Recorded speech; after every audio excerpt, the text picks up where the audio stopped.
matja Dia be nalong tuinja Bia shin ko ro mya ji ye alu sanda ro ti bi bia tha ro mu ke de Dhamma khanda ro di ko sia lou bi thu thu thu ne khanda nyan ya thissa sai aungဆုံးမသွားတယ်ကျေးဇူးတော်ရှင်မောဂုတ်ဆရာတော်ဘုရားရဲ့ဥပနိဒေယဥထိတ်ထား၍ဒီခန္ဓာဉာဏ်ရောက်သစ္စာဆိုင်အောင်ကျေးဇူးပြုပါလိမ့်မယ်။ဦးဇင်းတို့တရားဓမ္မတွေဘုရားရှင်ကိုယ်တော်မြတ်ကြီးရဲ့အလိုသိတဲ့ဝိသုဒ္ဓိမဲ့တက္ကထာဆရာကြီးများကဒိဋ္ဌိဗန္ဒနာဘာနာတိတဏသောတိနဝုံရှရီတဏသောတိနဝုံရှန္ဒာနာတိဒုက္ခပမုစ္စရိလို့အမိန့်ရှိထားတယ်နော်ဒိဋ္ဌိနဲ့တဏှာဦးဇင်းတို့တရားဓမ္မတွေဘယ်ရင်တတ်ရမလဲဒိဋ္ဌိအရင်သတ်ပြီးမှတဏှာနောက်ထားတတ်ရမယ်ဒိဋ္ဌိသအောင်မြင်ပြီးမှတဏှာသကျူးစားရမယ်လို့ဆိုလိုပါတယ်နော်ဒါဖြင့်ကိလေသာတတ်တဲ့အခါမှာယန္တရမှာလားအကွက်ကြတတ်ရမှာလားဒါဖြင့်အောက်မဲ့ဆိုတဲ့သောတာပတ္တိမဲ့လူချင်းတခြားတတ်ရမှာလားဒိဋ္ဌိတတ်ရမှာလားဒီအထက်မဲ့ညာပူညာနေလူချင်းတခြားတတ်ရမှာလားတဏှာတတ်ရမှာလားဒီလိုကိလေသာကိုအကွက်ကြတတ်နိုင်လို့ရှိရင်ကိလေသာအောင်ပွဲမရဘူးလားရမှာဒီအကွက်ကြတတ်တာမဟုတ်ဘဲနဲ့ယံတတ်လို့ရှိရင်ဦးဇင်းတို့တရားဓမ္မတွေယံငြိမ့်မှာလားယံပွားမှာလားဒါကြောင့်ဘုရားလူသိတဲ့ဝိသုဒ္ဓိမဲ့တက္ကထာဆရာကြီးများကဒိဋ္ဌိအရင်သတ်ဤတဏှာနောက်ထသတ်ပါဆိုတာဒိဋ္ဌိဒီဟုသောတရားသည်တတ္တဝါတွေကိုချီနှောင်တုပ်ဖွဲ့တဲ့သဘောမရှိဘူးလားဒီချီနှောင်တုပ်ဖွဲ့ပြီးမှတဏှာရည်တဲ့မမျောဘူးလားတဏှာရည်တဲ့မျောတော့ခြိလက်ကခြိပြီးတုပ်ပြီးဖြစ်တဲ့အတွက်တောင်ကန်းတွေ့ညာတော်လဲမိကူခွင့်အားထားခွင့်ရရဲ့လားဒီတကြိုးတုပ်ရဲ့နဲ့ပဲတဏှာရည်ကအစည်းတန်တဲ့အတိုင်းမမျောဘူးလားမျောမလားကိုင်းတဏှာရရှိရင်ဝေဩကာဆိုတာမရှိဘူးလားဒီကာမောကာဆိုတဲ့၅ပါးအာယုကာမဂုဏ်ဝဲတဲ့ကိုမရောက်ဘူးလားရောက်မလားဝဲတဲ့ရောက်တဲ့အခါကျတော့ဝဲလှဲ့တယ်လို့မခံရဘူးလားဝဲလှဲ့တယ်လို့ခံရင်းနဲ့ဦးဇင်းတို့တရားဓမ္မတွေရောက်ရမှာအာယု6ပါးတည်းဟူသောနှံတွေကမထိုးဘူးလားထိုးသလားဒီပုဂ္ဂိုလ်မှာဝဲလှဲ့တယ်လို့လည်းခံရတယ်လှံချက်ကလည်းမိပြီးနောက်ဆုံးဒီဝဲဆုပ်ပြီးတော့အသေးစိုးမသေးရဘူးလားဒါတခြားကြောင့်လားကျိုးမပြီလို့လားအကယ်လို့ကျိုးတာပြီလို့ရှိရင်ဘလောက်ပင်ရည်စည်းတန်ညာတော့လဲခြေလက်ကတန်ညာနေတဲ့အတွက်တောင်ကမ်းမတွေ့ဘူးလားတွေ့မလားတွေ့ရင်ဖြင့်မောင်ကြောကြောရင်ဝဲတဲ့ရောက်เสียရှိသေးလားဝဲတဲ့မှမရောက်ရင်လှန်ချက်ကောမိပါမလားဝဲဆုပ်တယ်လို့ကောခံเสียရှိသေးလားဒါကြောင့်ဦးဇင်းတို့တရားဓမ္မတွေဒိဋ္ဌိယတတ္တဝါတွေကိုချီနှောင်တုပ်ဖွဲ့တယ်ဆိုတာခမည်းတော်မှာရှိတာကတခြားလားခန္ဓာ၅ပါးလားအဲရုပ်ဆိုတဲ့တရားဆိုတယ်ဟုတ်လားငါမျက်လုံးပဲငါဆံပဲငါလက်ပဲငါခြေပဲငါသွားပဲဆိုတော့ဒါရုပ်တရားငါထင်တခြားလားကိုယ်ကျိုးနဲ့တုပ်တာလားငါလက်ပဲငါခြေပဲငါသွားပဲငါဆံပဲအပြောတယ်မဟုတ်ပဲနဲ့အထင်လိုက်ရင်ဖြင့်ဒီရုပ်တရားကသက်ကာယငါထင်တာကတခြားလားဒိဋ္ဌိလားဒါသူများကျိုးနဲ့တုတ်တာလားကိုယ်ကျိုးနဲ့တုတ်တာလားဒီစီနေအောင်တုတ်တယ်လို့ဆရာတော်ဘုရားတော့အမိန့်ရှိတယ်နော်မှန်လဲမှန်ပါတယ်ငါဒီလူကြည့်ရင်ငါဒီလူမကြိုက်ဘူးဆိုတော့အမလီတကူလုံးကိုငါဆွဲထားတာဗျာငါဒီလူကြည့်တာငါကမကြိုက်ဘူးဟုတ်မယ်ခွန်မဟာပြောဘူးလားငယ်ငယ်တုန်းကတော့ပြောဘူးတာပေါ့ကွာဒီရွယ်ကြမှာတော့ဘယ်ပြောမလဲဟုတ်တယ်မဟုတ်လားငါဒီလိုကြည့်ရင်မကြိုက်ဘူးငါဒီလိုပြောလဲငါမကြိုက်ဘူးအမေအတန်ကလည်းရုပ်ပဲဟုတ်တယ်မဟုတ်လားအေးဒါကိုပဲဦးဇင်းတို့တရားဓမ္မတွေယူပန်အတ္တတော်သမနုပ္ပတ္တိဆိုသလိုပဲရုပ်တရားကိုငါဆွဲလိုက်တော့ဒါသူများကျိုးနဲ့တုတ်တာလားကိုယ်ကျိုးနဲ့တုတ်တာလားမလီကိုချမ်းသာတာများသူတို့ကမရှုစိမ့်ဘူးဒုက္ခဝေဒနာငါလုပ်တယ်ကိုချမ်းသာတယ်ဆိုတော့ဒုက္ခဝေဒနာငါမလုပ်ဘူးလားမလီဒုက္ခဝေဒနာငါလုပ်တာလဲတခြားလားကျိုးတုတ်တာလားသူများတုတ်တာလားကိုယ်ကျိုးတုတ်တာလားတို့ကဆင်းရဲပြီနဲ့သူများအောင်မကြပါဘူးအမေဒုက္ခဝေဒနာလဲငါလုပ်တယ်ဗျာ တို့ကမရှိမရှားပါဆိုတော့လေဥပက္ခဝေဒနာငါမလုပ်ဘူးလားတို့ကတစ်ခါပြောရင်သိအောင်မှတ်မိတာဟိနှခေါမပြောပါနဲ့တခေါနဲ့မှတ်မိပါတယ်ဩတင်ညာလဲငါမလုပ်ဘူးလားငါလူစီနာကောင်းတာရှာစမ်းပါဆိုတာလေဟောသင်္ခါရခန္ဓာငါမလုပ်ဘူးလားငါစိတ်မစမ်းနဲ့နော်အမေတက္ကနဲ့တက္ကမဘ누구ပြောများလဲခဲနေတော့ပေါက်တော့ခါတော့တကယ်ပြောတာကတက္ကရီကပြောတာတို့ကတက္ကမဘက်ကရှေ့နေလိုက်တာမဟုတ်တက္ကမကြီးတွေကသူတို့ကအပြောခါတဲ့ဘက်ကတက္ကရီကအပြောများတာကိုမတက္ကနဲ့တက္ကမဘ누구ကပြောများအတူတူသူကလက်တွေ့ခံနေရတာငါတို့ကအခုလက်တွေ့ခံနေရတော့အတူတူပဲတဲ့နော်ဒါဖြင့်ဥစဉ်တို့တရားဓမ္မတွေသူများကျိုးနဲ့တုတ်တာလားကိုယ့်ကိုကျိုးနဲ့တုတ်တာလားဘုရားဆူဆူနဲ့ဘုရားတပည့်သားတွေကကျိုးဖြီပေးတာကိုကြိုက်ကြလားဟမ်အမေနောက်ကဓမ္မကြီးတွေငြိမ်းသွားတယ်ကျိုးဖြီပေးတာကြိုက်ကြလားအမေလေး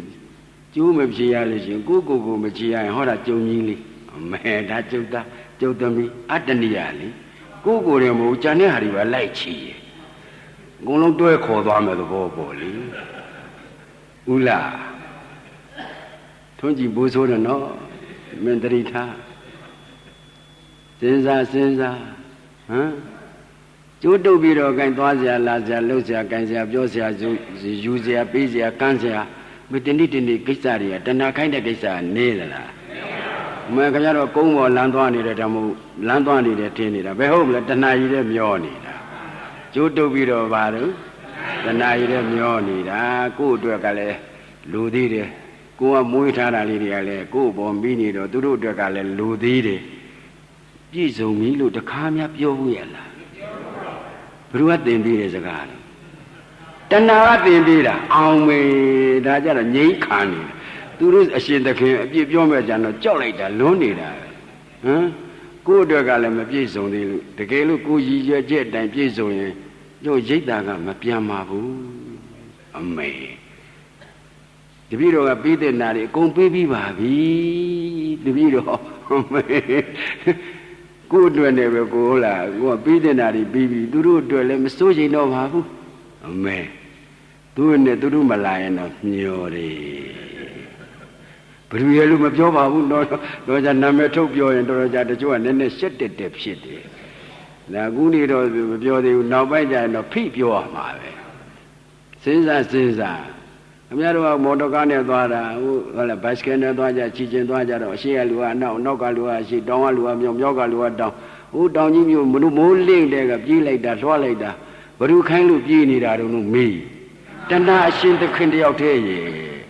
ကျိုးတုပ်ပြီးတခါတဏှာရည်တဲ့မျောလာသွားကြလာကြလှုပ်ကြကိုင်ကြရှာကြဖွေကြစူးကြဆောင်းကြတူကြမိကြသိမ်းကြဆဲကြဘ누구ခိုင်းတဲ့အလုပ်လဲမင်းခိုင်းတာမလုပ်ဘူးလို့များပြောဘူးရလားခိုင်းတဲ့အရှင်သခင်မှလည်းမတူခိုင်းလို့အမောဆိုင်ပြီးတော့ပြန်လာတော့မိုးချူးနတ်တီအောင်မေပြောဘူးတယ်ထင်တယ်ငိမ့်မှုသွားတာပဲမိုးချူးနတ်တယ်တဲ့အမောဆိုင်အောင်ခိုင်းပြီးကျိုးတုပ်ပြီးအမောဆိုင်အောင်ခိုင်းတာကိုမိုးချူးနတ်တယ်အထုပ်ကလေးကြည့်လာတော့မိုးချူးနတ်တယ်ပြောတာဘောစဉ်းစားတဏှာရည်တဲ့မျောနေခြင်းကနေဟောဝဲဩကာတဲ့၅ပါးအာယုံကာမဂုဏ်ဝဲတဲ့မရောက်ဘူးလားရောက်တဲ့ပြိုင်နဲ့တင့်နဲ့ယူပါယုံအာယုံလှန်ကျက်နဲ့တွေ့တော့ဟောလောဘလှန်ကျက်လောဘတခါတည်းပေါ်လာတယ်တင့်နဲ့ကြောက်လာယူပါယုံကတင့်လောက်တဲ့အာယုံနဲ့တွေ့လိုက်တဲ့ဆိုလောဘတခါတည်းမပေါ်ဘူးလားယူပါယုံလှန်ချက်ကထိုးလိုက်တာမတင့်နဲ့ယူပါယုံလှန်ချက်နဲ့တွေ့လိုက်တဲ့ပြိုင်နဲ့အမလီမတွေ့ခြင်းတဲ့ပုဂ္ဂိုလ်တွေ့ရတာစိတ်ကူပြတ်တာခဏတော့ဘာဖြစ်မယ်မသိပါဘူးဒေါသလှန်ကျက်မျက်စိနဲ့ယူပါယုံအဆင်းနဲ့တွေ့ရင်မြင်စိတ်ပေါ်တာမသိလိုက်တော့မောဟလှန်ကျက်ကဲဒီလှန်ကျက်လွတ်ပြီးသေးတဲ့ပုဂ္ဂိုလ်နဲ့မိသေးတဲ့ပုဂ္ဂိုလ်ခမည်းတော်ပုဂ္ဂိုလ်ရဲ့အတုပါတွေတွေးကြည့်စမ်းခမည်းတော်တောင်လောအောင်မနဲ့ကြိုးစားရမယ်စဉ်းစားနော်လောဘလှန်ကျက်မိသေးရင်တခြားလားပြိတ္တာလန်းလားဒေါသလှန်ကျက်မိသေးရင်တခြားလားငရဲရောက်တယ်လန်း မောဟလန်ကျက်မိသေးတခြားလားတိရစ္ဆာန်ဖြစ်တဲ့လမ်းလားဒါတခြားကြောင့်လားကျိုးမပြီလို့လားဒါကြောင့်ဘုရားရှင်ကိုတော်မြတ်ကြီးအလွန်ကြီးကျယ်တဲ့သဗ္ဗညုတဉာဏ်တော်ကြီးနဲ့လူသသိမ့်သေးလို့လူတယောက်မဖြစ်ဘူးကွာနတ်သသိမ့်သေးလို့နတ်တယောက်မဖြစ်ဘူးအကုန်ပယ်သွားတာပဲဆိုတာလှန်ချက်မိပြီးသိကြတာပဲခင်ရတန်လားမင်းရတန်လားစေရမချုပ်အေးမချုပ်ခေါင်းထဲဝင်သွားတာကိုစဉ်းစားလေခုအတူနေတဲ့ပုဂ္ဂိုလ်တွေကိုကဲခင်မှုဇတ်သိမ့်မလား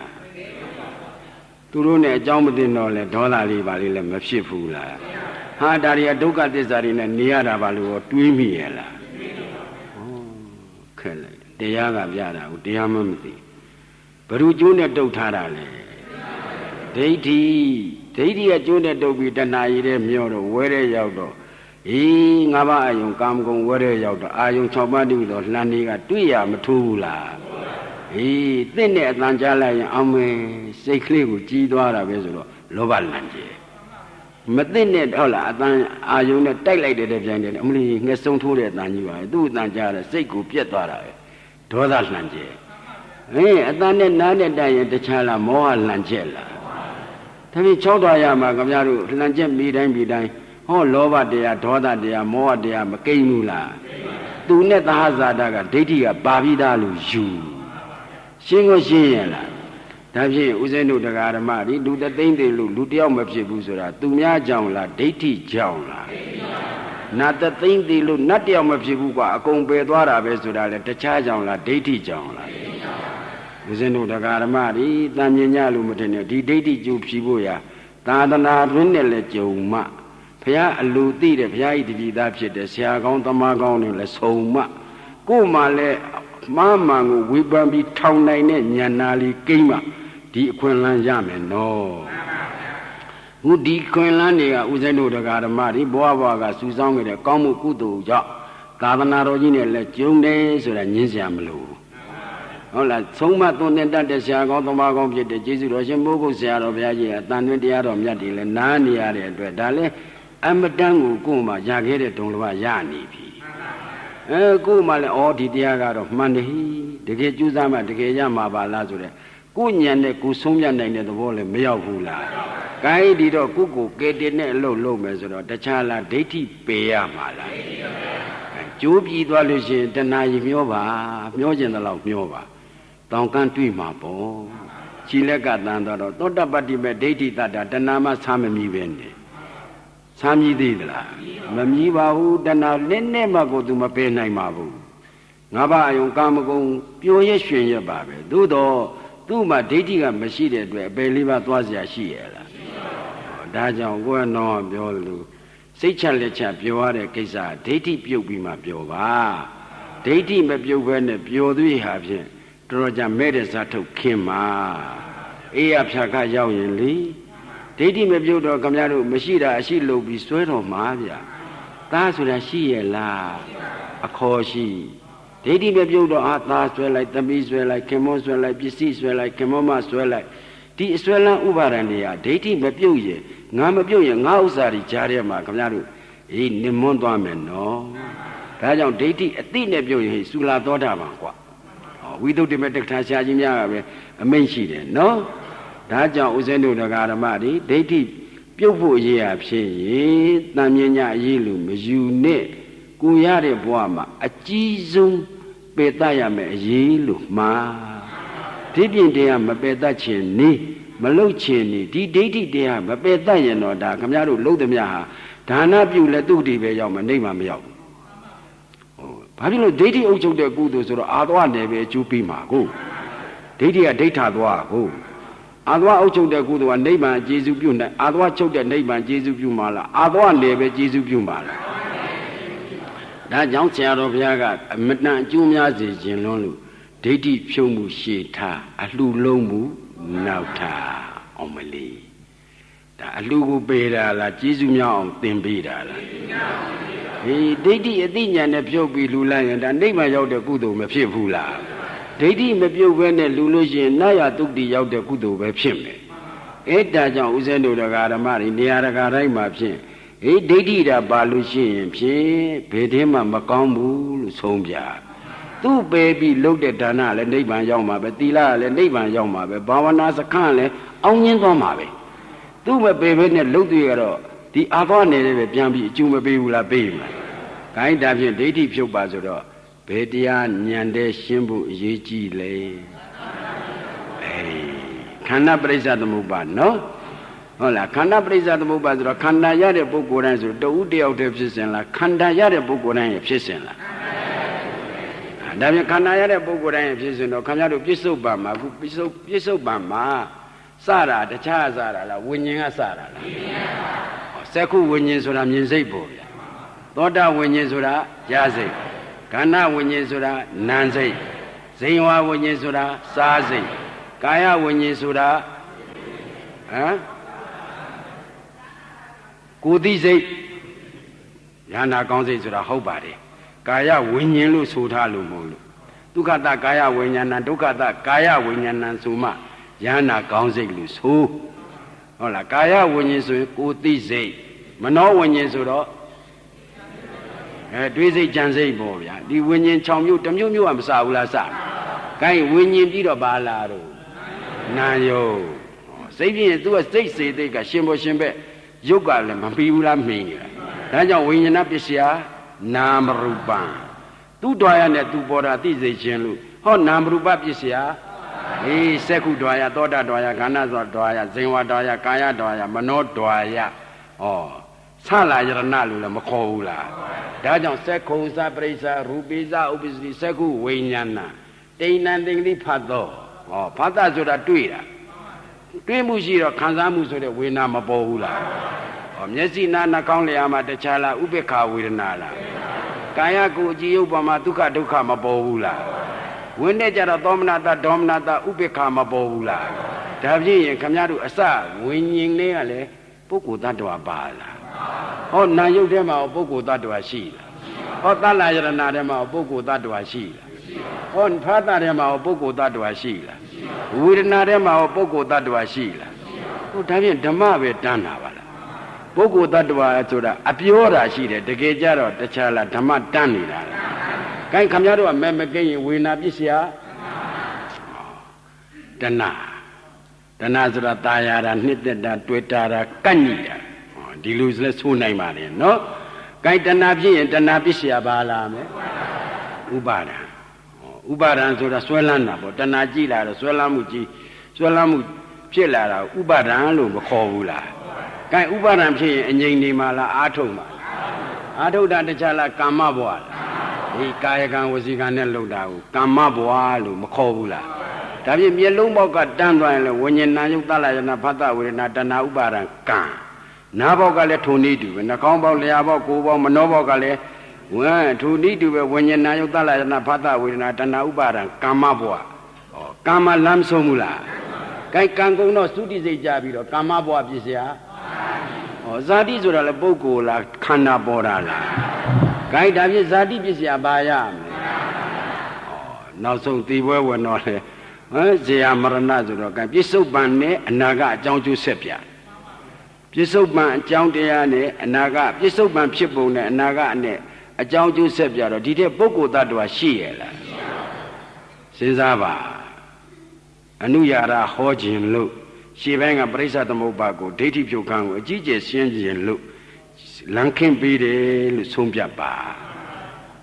ဝိညာဉ်ထဲမှာပုဂ္ဂိုလ်တ attva ပါသလား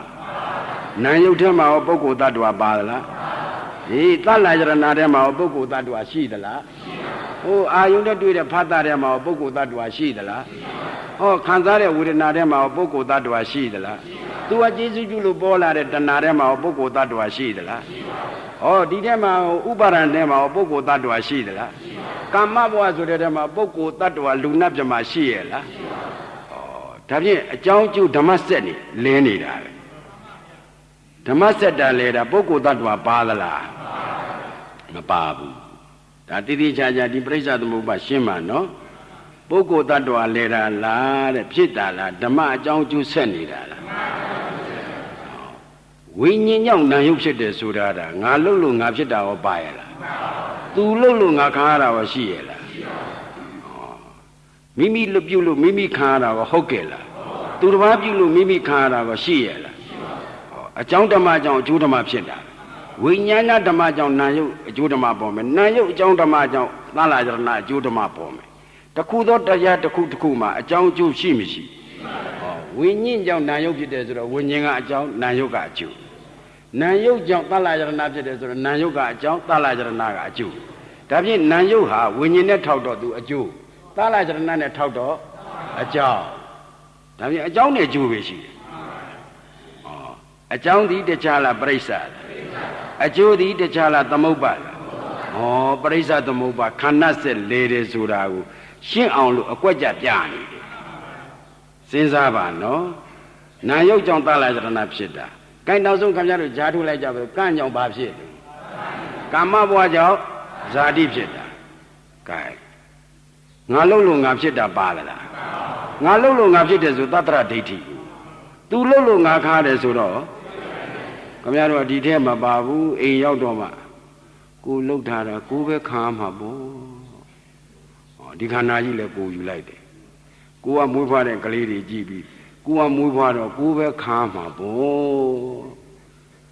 ဘေးကပုဂ္ဂိုလ်လည်းကိုကမွေးတာဘယ်သူကခါမှာလဲမဲထောက်ခံရပေးကုန်ပြီတယောက်တည်းတွန်းချနေတာဆိုပါစို့ကိုခင်မောင်သိန်းဆိုလို့ရှိရင်သားသမီးကတော်တော်လေးများတော့ဆိုတော့ကိုမွေးထားတာတော့ကိုပဲပြစ်နိုင်မလဲအပြောဆိုရင်ကိစ္စမရှိဘူးတကယ်ကိုပဲကိုကမွေးထားတော့ကိုကဘယ်ပြစ်လို့ဖြစ်မလဲတကယ်တမ်းကိုကတော့ပြောနှုတ်ဤဆောင်ပါခြင်းနော်စောင့်ရှောက်အောင်မှာပေါ့ခင်ဗျာမဲလာသေးတာခွန်မာလဲဒီတိုင်းမှာပဲကွာမတူပါဘူးဟိုဘက်ဒီဘက်လှည့်မနေပါနဲ့တော့ဟမ်ဒါပေမဲ့အိမ်မှာပြောနေတဲ့စကားတွေကဒိဋ္ဌိစင်တဲ့စကားပါရလားဒိဋ္ဌိစင်တဲ့စကားပြောရင်အိမ်ကလူတွေကလက်ခံပါမင်းတို့မနေကောင်းတဲ့အရာနေတာပါလားနေကောင်းတဲ့နေရာကျတော့ကြာကြာနေနေရလားမနေကောင်းတဲ့အရာကျတော့ဘုရုကြောင့်နောက်ကြောင့်အပေကကြာသွားရင်တက်လန်းရှိသလားမှတ်တာကွာ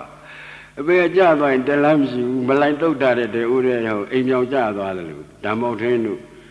ချက်တဲ့ဦးရဲ့ဗျာမလိုက်တုတ်တာတော့အိမ်မြောင်အကြောင်းမသိလို့ကြာသွားရင်တက်လာလိုက်နှခမ်းဝါရောင်ပြန်ကြာသွားလိုက်နှခမ်းဝါရောင်ပြန်ကြာသွားလိုက်ဒီမလဲကိုတော့ပြောကိုယ်အိမ်ကိုယ်ရနေရမှာစိတ်ချမ်းသာတယ်သူများအိမ်နေရရင်အောက်ကြတယ်သူများမျက်နှာကြည့်နေရတာကိုသူတို့ကိုယ်အိမ်ကိုယ်ရလှုပ်ထားတဲ့လူတွေရှိပါပြီလားဟမ်ကျုံတော့လာတဲတာတို့ကြကြတော့ကိုလန်းကိုသွားမှာဒီလိုများတွေးရလားတွေးပါဘူးထမ်းတာပို့လိုက်ရတယ်တွေးကိုမတွေးဘူးဒီတော့ကိုယ်တော့ပြောလို့လမ်းကြုံလို့ခဏနားတာတစ်ချိန်ကျတော့ကိုခကြီးကူသွားမှာကဲခကြီးကောင်းသွားအောင်ကဲထမ်းမထိုးရခင်ငါကိုယ်တိုင်ကတော့လမ်းကောင်းရအောင်အရင်ရှားပြီးထွက်မဟာလို့လာရလားမင်းတောင်ပြောနော်သွေးလီများဖောက်ပြန်လာဗလားမသိပါဘူးခွန်ရတနာဟောစေစားမင်းတို့ဒီထက်ကထမ်းထုံမှထွက်မဲ့လူကြီးပဲဟွာကိုထွက်မဲ့လူရှိရလားဟမ်ထွန်းကြည့်ဒူပါပဲကွာထမ်းထုံမှထွက်မှာပဲဟမ်မောင်ကျော်တော့မပြောတာဘူးကွာကိုသူအိမ်မှာနည်းနည်းပါးပါးလိကျင့်နေတယ်လို့ပြောတယ်တို့မိုးကုတ်လည်းဓမ္မဂရိကလိုးနေတာကွာဒီပြည့်နေရမလို့ပါဘူးတောင်ကြီးလိုးနေတာ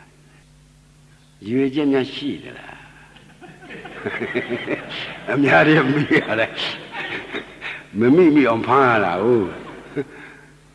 အကယ်လို့ရွေချက်ရှိပါတယ်ဆိုရင်ဒါတွန်းရမှာဟုတ်နာမထွက်ဘူးဟမ်စဉ်းစားတခါတော့လည်းပြောပါလေကွာမင်းတို့နဲ့နေရတာမထူအောင်ငါတော့လွတ်ကျွတ်ပဲသွားကျင်တော့တယ်အမဲအပြောကခမောင်သိန်းပြောနီးပေါ့လေလွတ်ကျွတ်ပဲငါသွားရတော့ပဲဆိုတော့ဂိုင်းတလောက်တော့လွတ်ကျွတ်သွားမယ်ဆိုလဲသွားပါကျွန်တော်တို့တင်မတို့တတ်တယ်လို့ထောက်ပံ့မှာမယ်ဆိုတော့ဒီလိုတော့လည်းမဖြစ်သေးဘူးဒီလိုကြတော့လည်းမဖြစ်သေးဘူးတဲ့ဆွဲမဲ့လူရှိမလားလို့ပြောတယ်ဆွဲမဲ့သူကမရှိဘူးသူ့မှာ သားတဲ့လူကြီးတွေကတော့သူ့လည်းကောင်းစီခြင်းလို့နှမို့လို့ရှိရင်လည်းသွားဟိုနေရာသွားအော်ဒါပြီးဒီနေရာသွားအော်ဒါပြီးတော့ကလေးတွေကလည်းကြားတော့မိဘဆိုတော့မပြောရလည်းမပြောဟိုရှုပ်ဒီရှုပ်တဲရှုပ်တာမကြိုက်ဘူးညလွတ်တဲ့ကျွတ်တဲ့နေရာနေစီခြင်းတာဟုတ်ဒါဖြစ်စဉ်ပြောနေတာပါဟမ်နေခြင်းမင်းစင်ပြောလိုက်ဝါဆိုလှဲ့လေငါလုတ်ပေးမယ်မင်းတောင်ကြီးတော့မဖြစ်ဘူးစင်မြေကျောင်းမှာ training လုပ်ပြီးတော့မှတောင်ကြီးပို့ရမှာဘာလို့ဒီလိုခန်းခန်းနားနားလည်းမဖြစ်ဘူးတန်တုတ်ရှိတာနဲ့ကြောင်းရမယ်ဘုန်းကြီးစားတယ်လို့တော့စားရမယ်ဒီလိုဆိုစဉ်းစားအောင်မေမင်းမပြောခင်ငါအရင်ပြောပါမယ်ကွာကမောင်မင်းကြောင့်ငါသိပြီးသားပဲနဲ့ကလောတော့မင်းနဲ့အတူသွားနေတဲ့ဥစ္စာတရားပါနှစ်ပတ်တောင်သွားဘူးလားသူနဲ့လိန်အောင်เจ้าမှာခေါင်းချင်းချင်နေဘူးတဲ့အဲ့ဒီကနေဘုန်းကြီးနဲ့အတူလိုက်လာပြီးဟောတယ်သွားတေးတယ်ဗျာဖြစ်ပုံများပြောကြတော့ဘုန်းကြီးဟောတယ်ရေချိုးဖို့ပင်သေးတယ်အောင်မယ်လေးဒုက္ခပါပဲသူကတော့စေတနာနဲ့လုပ်တယ်ဘုန်းကြီးနဲ့ဟောတယ်နဲ့ဘယ်နဲ့လုပ်ကြိုက်ပါလဲစဉ်းစားတရားလွန်တော့တဏှာကဝင်သွားတာပေါ့သူကောင်းတယ်လို့သူဘုန်းကြီးလည်းကောင်းစေခြင်းလို့ပေါ့လေအဲ့တော့ခင်ဗျားတို့အိမ်မှာတယောက်ကလည်းဒိဋ္ဌိပြောတဲ့လူကလည်းဒိဋ္ဌိထောက်ခံတဲ့လူကလည်းဒိဋ္ဌိဟာဒါရန်သူပါလားလို့ပြောမဲ့ပုဂ္ဂိုလ်ရှိရလားအေးဒါကြောင့်အာစရိယကုနောအနန္တောဆိုတာတကယ်တော့ကျေးဇူးတော်ရှင်ဆရာတော်ဘုရားကြီးဟာအရေးကြီးဆုံးဒိဋ္ဌိกว่าမင်းတို့တိပြန်မလုပ်ချင်နေဒီဒိဋ္ဌိအရင်ပြောအောင်လို့ဘုရားကလည်းယုံဝလန်စုအကောင်းပြီလို့မင်းဒီဒိဋ္ဌိအမြန်ရှောင်ပါလို့မဆိုးဘူးလားဟီးအဲ့ဒါကြောင့်ဦးဇင်းတို့တရားဓမ္မတွေကိုယ်ခန္ဓာထဲမှာဒီမျက်လုံးဘောက်ကတန်းတဲ့ပရိစ္ဆသမုပ္ပါနားဘောက်နှာခေါင်းဘောက်လျှာဘောက်ကိုယ်ဘောက်မနောဘောက်ကတန်းတဲ့ပရိစ္ဆသမုပ္ဝိညာဉ်စနာယုတ်သလယရဏပတ္တဝေဒနာတဏှာဥပါဒံကာမဘောဒီရှင်းမျိုးပဲမလာဘူးလားကံရောက်ရင်တခါပြန်ပြီးခင်ဗျားတို့ဝိညာဉ်တစ်ခုကစာအောင်မှာပေါ့ဗျာမျက်လုံးဘောက်ကဝိညာဉ်စပြီးဟောနားဘောက်ကဝိညာဉ်လည်းစရင်စဒါသူစကြတယ်လို့စမှာပေါ့တပိဓမ္မအနတ္တဆိုတော့အစဉ်တိုင်းတော့ဘယ်ဖြစ်မလဲဟုတ်တယ်မဟုတ်လားကိုင်းကံလို့ရင်ကမ္မဘဝပစ္စယဇာတိဆိုတော့ကိုင်းခန္ဓာပြန်မရဘူးလားရဒါပရိစ္ဆသမုပ္ပါဖြတ်လန်းလိုက်လို့လားဆက်လန်းလိုက်လို့လားစဉ်းစားဒီတော့ဓမ္မစက်လေတာခင်ဗျားတို့ကပုဂ္ဂိုလ်ကြီးထင်နေဓမ္မစက်ကလဲနေတာကိုပုဂ္ဂိုလ်ထင်နေရင်ကိုင်းတခြားလားတက္ကဒိဋ္ဌိလားဒါဖြင့်ဒီဝိညာဉ်ကြောင့်နာယုတ်ဖြစ်တယ်ဆိုတော့ကိုင်းအကြောင်းကလည်းပုဂ္ဂိုလ်လားဓမ္မလားဖြစ်ပေါ်လာတဲ့ဒီနာယုတ်ကလည်းပုဂ္ဂိုလ်လားဓမ္မလားဟောနာယုတ်ကြောင့်သလယရဏဖြစ်တယ်ဆိုတော့လေကိုင်းနာယုတ်ကလည်းတခြားလားဓမ္မလားဟောဒီပေါ်လာတဲ့သလယရဏကလည်းပုဂ္ဂိုလ်လားဓမ္မလားဒီချာရှင်းမှနော်တော်ကြအနုရတာဝတ္ထုထုတ်တဲ့အခါကျတော့ရှင်းအောင်လို့ရှေ့ပိုင်းကအခြေခံပေးနေရတာကိုင်းသလယရဏအနေဖတ်တာကျေစုပြုတော့လေကိုင်းပုဂ္ဂိုလ်လားဓမ္မလားဟိုဓမ္မချင်းကျေစုပြုသွားတာပဲငါလို့လို့ငါဖြစ်တာပါရမမရှိပဲသူလို့လို့ငါခါရတာကိုရှိရဲ့လားအေးပရိစ္ဆသမုပ္ပါနားမလဲတော့ငါလို့ငါရတယ်ဆိုတော့သတ္တရဒိဋ္ဌိသူလို့ငါခါရတယ်ဆိုတော့ဥစ္စေတာဒိဋ္ဌိဓမ္မကြောင့်ဓမ္မဖြစ်တာအပေလေးပါးရောက်ကြောင်းဓမ္မရှိလို့အပေရောက်တာပေါ့အပေလေးပါးရောက်ကြောင်းဓမ္မတာမရှိရင်အပေလေးပါးနဲ့ဆိုင်သေးလားသူเจ้าမတတ်ပဲနဲ့သူအကျိုးသိမ့်ပါမလားဒါဖြင့်ဓမ္မဆက်လေတာပေါ့ခုပြစ္ဆုတ်ပံဓမ္မဆက်လဲကံကုံတော့ကိုင်းခမရတို့ကကံကိုဟောတိကံဖြစ်အောင်မလုပ်နိုင်ကာမဘဝပစ္စယဟောဇာတိဆိုတော့လေနောက်ခန္ဓာပြန်မရဘူးလားရတဲ့နေရာမှာခမရတို့ဓမ္မဆက်လေအောင်ပါနောက်ဆုံးဘယ်မှာလမ်းဆုံးမှာလဲဇယံမရဏလမ်းဆုံးတော့ဟောတောကပရိဒီဝဒုက္ခဒေါမနတာဥပါယသဆိုတဲ့တရားတွေမလာဘူးလားအဲ့ဒါအာသောချုပ်တဲ့ပုဂ္ဂိုလ်မှလာတာလားအာသောတရားရှိတဲ့ပုဂ္ဂိုလ်မှလာတာလားဒါကြောင့်အာသောသမှုတရားအဝိဇ္ဇာသမှုတရားပြန်မဝိုင်းဘူးလားဝိုင်းသွားတော့အဝိဇ္ဇာပစ္စယဒါဖြင့်ဓမ္မစစ်လေတာပဲပုဂ္ဂိုလ်တ attva ဆိုတာသမုဒိသစ္စာအနေနဲ့မပြောမဖြစ်လို့ပြောရတာတကယ်တမ်းကတော့ဓမ္မစစ်လေတာမှတပါဘာများရှိသေးလို့ရှင်းနေနော်ဒါဖြင့်ဓမ္မစစ်လေတာပြီးတော့ကိုင်းဘယ်ဒိဋ္ဌိစင်တော့သိဖို့တန်သွားပြီခုဟုတ်လားခုပြစ္ဆုတ်ပံလဲစကြနာစဆုံးညင်နာဆုံးဓမ္မစစ်လေတာပဲရှိဟုတ်လားအနာကလည်းခင်ဗျားတို့စကြနာစဆုံးညင်နာဆုံးဓမ္မဆက်လေတာဟိုအတိတ်ဘဝကကြည့်ခဲ့တော့လေပုဂ္ဂိုလ်တ attva လာခဲ့ဖြစ်ခဲ့တာလားဓမ္မဆက်လေခဲ့တာလားဟိုအဝိဇ္ဇာသင်္ခါရနဲ့နေခဲ့တယ်ဆိုတာဒီအတိတ်ကြောင့်တလွာလို့မပြဘူးလားပြတာဒါဖြင့်ဓမ္မဆက်လေတာကို ပုဂ္ဂိုလ်တ attva ဖြစ်နေတဲ့ဆိုတဲ့ကဒိဋ္ဌိယူမရှိဘူးလားရှိဒါဖြင့်ဓမ္မစစ်လဲတာဓမ္မစစ်လင်မအတိုင်းသိတော့ gain ငါသူယောက်ျားမိန်းမပုဂ္ဂိုလ်တ attva ရှိသေးလားဒါဖြင့်ငါသူယောက်ျားပုဂ္ဂိုလ်တ attva စိတ်သုံးပြီးတုံညတဆိုက်တဲ့ပရိစ္ဆသမုပ္ပါတရားနာလိုက်ရတဲ့အတွက်သက်ကာယဒိဋ္ဌိစင်မစင်သက်ကာယဒိဋ္ဌိစင်ပြီးမှသတ္တရဒိဋ္ဌိစင်အောင်ပြောရမှာ gain ဝိညာဏပစ္စယဆိုတော့ဒီဝိညာဉ်ချုပ်မချုပ်ချုပ်တာသိတော့ဗာဒိဋ္ဌိစင်သတ္တရဒိဋ္ဌိမစင်ဘူးလားဝိညာဉ်ကြောင့်နာယုတ်ဖြစ်တယ်ဆိုတော့ချုပ်ပင်ချုပ်냐တော်လေတဲ့ဒီဝိညာဉ်ကဟောနာယုတ်တော့ဖြစ်ခွင့်မပေးဘူးလားပစ္စယနာဝိညာဏပစ္စယနာမရူပံဆိုတော့အကြောင်းကျိုးလေးတော့ကျေစုပြုသေးတယ်အထက်ကချုပ်ပေါ်တယ်လို့အကြောင်းကျိုးဆက်တိလိုက်တော့ဘယ်ဒိဋ္ဌိစင်တလုံးချင်းပေါ်ပြောနေတာနော်မောင်ကျော်ကျော်ကြီးတလုံးချင်းပေါ်ပြောတာကြိုက်သလာယရဏပေါ်တာသလာယရဏပေါ်မှန်းသိတော့ဘယ်ဒိဋ္ဌိစင်ဟုတ်ပြီသလာယရဏပစ္စယဖတ်တော်ဆိုတော့သလာယရဏချုပ်မချုပ်ချုပ်တာသိတော့ဗာဒိဋ္ဌိစင်ဒီသလာယရဏကြောင့်အာယုန်နဲ့တွေ့တဲ့ဖတ်တာပေါ်တယ်လို့အကြောင်းကျိုးဆက်သိတော့ဘယ်ဒိဋ္ဌိစင်အဲ့ဖတ်တာပေါ်မှန်းသိတော့ဘယ်ဒိဋ္ဌိစင်ဖတ်တာပစ္စယဝေဒနာဆိုတော့သိလိုက်တော့ဖတ်တာမချုပ်ဘူးလားချုပ်တာသိလိုက်တော့ဘယ်ဒိဋ္ဌိစင်သူကကျေစုပြုလို့ဝေဒနာပေါ်တာသိလိုက်တော့ဘယ်ဒိဋ္ဌိစင်ဟောဝေဒနာမှန်းသိတော့ဗာဒိဋ္ဌိစင်ဝေဒနာပစ္စယတဏှာဆိုတော့ဝေဒနာမချုပ်ဘူးလား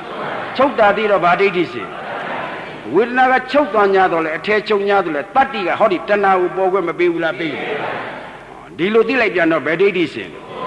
ဒါဖြင့်ခန္ဓာထဲမှာပေါ်လာသမျှတရားဟာပုဂ္ဂိုလ်တ attva လားဓမ္မပေါ်တာလားဓမ္မပေါ်တာဓမ္မပေါ်မှသိရင်ဗာဒိဋ္ဌိစင်အဲ့ဒီဓမ္မလေးချုပ်သွားတာသိရင်ဗာဒိဋ္ဌိစင်ချုပ်ပင်ချုပ်냐တော့လေနောက်ပေါ်အောင်ဓမ္မတစ်ခုတော့ကျေစုပြုတဲ့သဘောရှိမရှိဒီလိုသိလိုက်တော့ဗေဒိဋ္ဌိစင်ကိုက်မြင်တာကစက္ကုတော်ရလိုချင်တာကမနောတော်ရဒီနှစ်ခုခံရတို့ကပ်ပြလိုက်ကိုက်မြင်တာမှန်းသိတော့ဗေဒိဋ္ဌိစင်ဟောမြင်မှုကြောင့်လိုချင်မှုပေါ်တယ်ဆိုတော့မြင်မှုမချုပ်ဘဲနဲ့လိုချင်မှုပေါ်လို့ရပါဒါဖြင့်မြင်မှုလေးချုပ်တာသိတော့ဗေဒိဋ္ဌိစင်မြင်မှုကြောင့်လိုချင်ပါတယ်ဆိုတော့မြင်မှုကလိုချင်မှုကိုကျေစုပြုတဲ့သဘောရှိမရှိဒီလိုအကြောင်းကျိုးဆက်သိတော့လေဗေဒိဋ္ဌိစင်ဒါဖြင့်အလေးချိန်ခန္ဓာပြောတာလားတဲ့ပရိစ္ဆသမုပ္ပါအာယုံတော်တိုက်တဲ့ခန္ဓာပြောတာလားအလေးချိန်ခန္ဓာဆိုပြဉ္ညာခန္ဓာမယ်နော်ခုအာယုံတော်တိုက်တဲ့ခန္ဓာအခိုက်တန့်အခုမွေးပြီးအခုတည်တဲ့ခန္ဓာရှင်းရှင်းလေးပြောရရှုပ်နေမှာဆိုလို့ပါအခုမွေးပြီးအခုတည်တယ်ခင်ဗျားတို့ဘယ်နှခုနှစ်မွေးပြီးဘယ်နှခုနှစ်တည်တယ်ဆိုတာအရှိကြီးရကိုမွေးတာလည်းတည်တာမဟုတ်ကိုတည်တာလည်းမသိပါဘူးခေါ်မှာသေချာမှကိုးစားအခုဟုတ်လားမြင်တယ်ဆိုတော့ तू မမွေးဘူးလားမွေးလားဟာလိုချင်တယ်ဆိုတော့မြင်မှုလေးကမသိဘူးလားဒါကြောင့်ခန္ဓာကိုယ်ထဲမှာခဏခဏမွေးပြီးခဏခဏသေတဲ့သဘောသာရှိတယ်မွေးတာလည်းဟုတ်လားမွေးတယ်လို့ပြောတာရှိသည်သေတာကစောသွားတယ်စဉ်းစားလိမွေးတယ်လို့ပြောတာရှိသည်သေတာကမစောဘူးလားစောလားဒါဖြင့်လူပြည်အနေလာတာလားအသေးလဲတာလားခင်ဗျားတို့ကအနေလာတယ်တင်တယ်ဖြစ်တာကအသေးလဲနေတာဘုရားကိုတော်မြတ်ကြီးကညံတော်နဲ့ကြည့်တော့မျက်စိလေးတမိတ်တွင်မှာကွာတဲ့ရုပ်ကဂရီ9000နာကဂရီတသိန်းဒါတပ္ပညုတညံတော်ကြီးရပြီးမှဟောတာဒီအမြင်မြင်မှလို့ပြောတာမဟုတ်ဘူးရှိတဲ့သဘာဝကအဲ့ဒီလိုမျက်စိလေးတမိတ်အတွင်းမှာရုပ်ကဂရီ9000ကျော်ပြက်တယ်နာကဂရီတသိန်းပြက်တယ်ဒါတပ္ပညုတညာအရာကျုပ်တို့တာဝကညာအရာမဟုတ်ဘူးသူတို့ဓမ္မသဘောကိုဘုရားကသိစေခြင်းလို့ပြောတာကျုပ်တို့ကတော့ဒီတရားလေးပြက်သွားတာသိရင်ဟောတရားသဘောလည်းသိမယ်ပြက်တာလည်းသိမယ်ကျေစုပြုပုံလည်းသိမယ်ဆိုရင်ဟောအသိဉာဏ်နဲ့ဒိဋ္ဌိသုံးမျိုးမစင်ဘူးလားအဲစင်ပြီးမှကျုပ်တို့အလုပ်လုပ်ရမှာဗျာ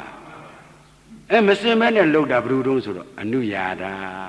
အဲ့တော့သူဝတ္ထုလားမှာဘူးအနုယာဒကဝေသာလိပြည်အထွတ်ရှိတဲ့အကြောင်းမှာဘုရားကိုယ်တော်မြတ်ကြီးသတင်းသုံးအဲ့ဒီဘုရားကိုယ်တော်မြတ်ကြီးသတင်းသုံးတဲ့အကြောင်းနဲ့မနီးမွေးတက်ကဲမှုအကြောင်းလေးမှာသူဝိပဿနာအလုပ်တော်လေးကြိုးစားပြီးတော့အာထုတ်နေတဲ့ပုဂ္ဂိုလ်ပါပဲဝိပဿနာအလုပ်ဒါဘုရားတရားနာပြီးတော့ကြိုးစားပြီးတော့သူလုပ်နေတာတပါးတဲ့ဤကစားကြီးပေါ့ဗျာတက်ကဲမှုအကြောင်းလေးနဲ့တရားတပါးတဲ့နေတာပေါ့အဲ့ဒီမှာဒိဋ္ဌိပရပိုက်တီကဘုရားကိုဝင်းမေးရရင်ဘုံတော်အနန္တကံတော်အနန္တဉာဏ်တော်အနန္တတကုတော်အနန္တဆိုတော့ဒီအချိန်ခါကရဖို့ရတိတ်မလွယ်ဘူး Erido Piai de Vidapshide, Anuyara Mia, no, Turulujine, Psia Gongye, Subido, she knew Yara, Karento net Tekemu Jonglu, Muemula, Wendwala. Wenda be the Omu was a gari, Wimya was a gari, Anlabanla, Anlabat, Anlabat. Piosu be the no, she knew Yara, Adenusia, the Gorma, Gurumya Jiha, Yau Jamya, Yau Jamo, Yau Jajum Shipari. Eri Bokuya, Belumia, purely holy, she desura. Judu Mizambia Zil to come down Mula. Daddy Bravadia, come down in, no? Come down, no, she knew Yara, Casse say, Nido. Me computer the boy Yalu. Daddy Bravadia, she knew Yara, Patama me like Daga. She knew Yara, Denusia Pside. Koroma Korojia, Yau Jamya, Yau Jamo, Yau Jajo, Yau Jarigojiva. Eri Bogogia, Tatua the Psiti the la, so the Megom. Belumia Psi Bile. Oh, Mebo. Didi Tatua the Psiti the la, so that number deposa. Kamyaru Meiji Zama, Tatua the Psiti the la. She knew Yaraga Psi Biela, the Beba, Kassai say Penny. Dane Dudia Jane, 10 meter. Tatua the Mapsito Bula, Dudia Mabula. Dale New Yaraga Psi Biela, Mabu, say Penny. Now Dadia Megon, Tatua the Psichi, that lit, Mapsichi, that lela. The chop shit, the chop, Mapsi Pusude. As you wara Mamebula. Now so me like that what the Mapsiti lim hope, pit the young la so a me legion Mamebula me. Daria Uzeno the Garamari, a new Yaraga, Santara, no? Uzeno the Garamari, Diti Bufu Yijida. A new Yaraga, Tarakabo, Parana, or dear Amiba, Nico Mount Mari. Didi, you send you Yiji, no? The Brisa the Moba, Sozorega, a Deji Soba, Naga, Le Pialeto, Buku Tatuamia Pal. That was the Psiti the La, Lumida me, Psia Shiel. Palum Shiva. Come here to Brisa the Moba Nale, the Jesus Jesus. That one a mira, Psia Mishibusule, Ataha. Tatra Dedi Sendara. Pamina Machine. Mepo Dame Dedi you to Sendara. That was the Piti the La Megan Belupi Beam. Pisia Michi. Balu Pisia Michi. Flat doa Machilu, Pisia Michi was a deep she man the Pediabo man, Yanshin, deep she man Twitter. Brisa the Moba Boma, Nyanshin Lu, a Psiman Tread. Tabi Brisa the Moba Dilu, Psiman Tredo, Petiti Sin. Tatra Deti Messimula. Oh, Dajan Seattle, Brisa the Moba Nalema. Deti you Simesura, Aquaja Sienida. Taminia Nanem Navani.